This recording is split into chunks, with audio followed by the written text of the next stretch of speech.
Hey, Anderson Shiro Elementary, Miss Tagudin here. I have another story I want to share with you. It's called Tops and Bottoms by Janet Stevens.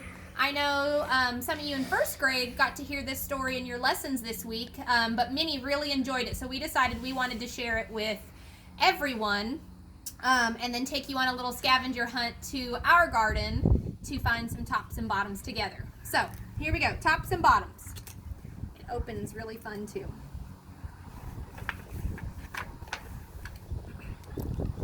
Once upon a time, there lived a very lazy bear who had lots of money and lots of land. His father had been a hard worker and a smart business bear, and he had given all of his wealth to his son. But all Bear wanted to do was sleep. Not far down the road lived a hare. Although Hare was clever, he sometimes got into trouble. He had once owned land too, but now he had nothing. He had lost a risky bet with a tortoise and had sold all of his land to Bear to pay off the debt. Hare and his family were in very bad shape. "The children are so hungry, Father Hare. We must think of something," Mrs. Hare cried one day. So Hare and Mrs. Hare put their heads together and cooked up a plan. The next day, Hare hopped down the road to Bear's house. Bear, of course, was asleep. "Hello, Bear, wake up. It's your neighbor Hare, and I have an idea." Bear opened one eye and grunted. "We could be business partners," Hare said. "All we need is this field right here in front of your house. I'll do the hard work of planting and harvesting, and we can split the profit right down the middle.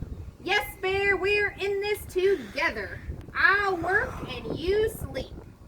"Huh?" said Bear. "So what will it be, Bear?" asked Hare. "The top half or the bottom half? It's up to you. Tops or bottoms?" Let's see," Bear said with a yawn. "I'll take the top half, Hare." "Right, tops." Hare smiled. "It's a deal, Bear." So Bear went back to sleep, and Hare and his family went to work. Hare planted, Mrs. Hare watered, and everyone weeded. Bear slept as the crops grew. When it was time for the harvest, Hare called out, "Wake up, Bear! You get the tops and I get the bottoms."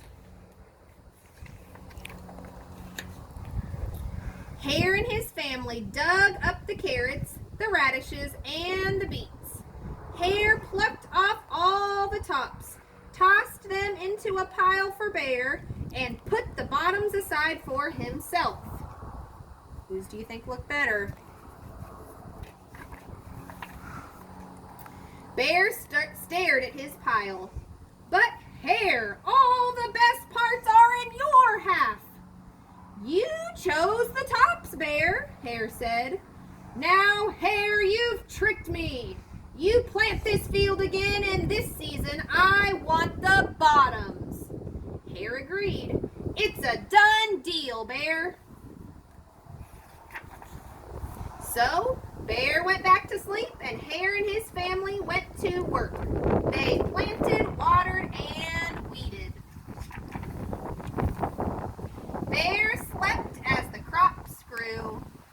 When it was time for the harvest, Hare called out, "Wake up, Bear! You get the bottoms, and I get the tops."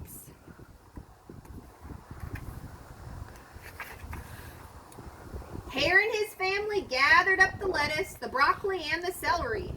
Hare pulled off the bottoms for Bear and put the tops in his own pile. Who got the best this time? Bear looked at his pile and scowled. "Hare, you've cheated me again." "But Bear," Hare said, "you wanted the bottoms this time." Bear growled, "You plant this field again, Hare. You've tricked me twice. twice and you owe me one season of both tops and bottoms. You're right, poor old bear, sighed Hare. It's only fair that you get both tops and bottoms this time. It's a done deal, Bear. So Bear went back to sleep and Hare and his family went to work. They planted, watered, and weeded, then watered and weeded some more. Bear slept as the crops grew. When it was time for the harvest, Hare called out, "Wake up, Bear! This time you get the tops and the bottoms." There in front of Bear's house lay a high field of corn. Hare and his family yanked up every cornstalk. Hare tugged off the roots at the bottom and the tassels at the top and put them in a pile for Bear. Then he carefully placed them in his own pile. Bear rubbed his eyes and watched. "See, Bear? You get the tops and the bottoms. I get the middles.